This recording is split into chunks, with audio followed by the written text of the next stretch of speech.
All right, you pull up to one of your regulars' yards, and I mean it's late in the season, right? But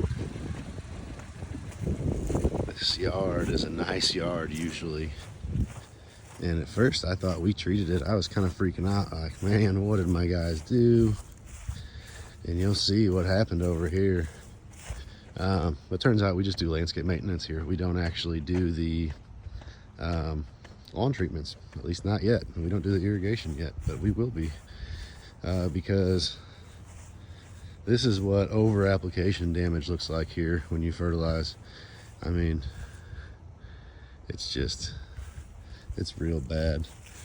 This is the biggest telltale sign right here. It's just this clear swath of over application, and then the customer knows what happened. She got applied, and when she was applied, the weeds over here didn't die, which, let's be honest, they're still not dead.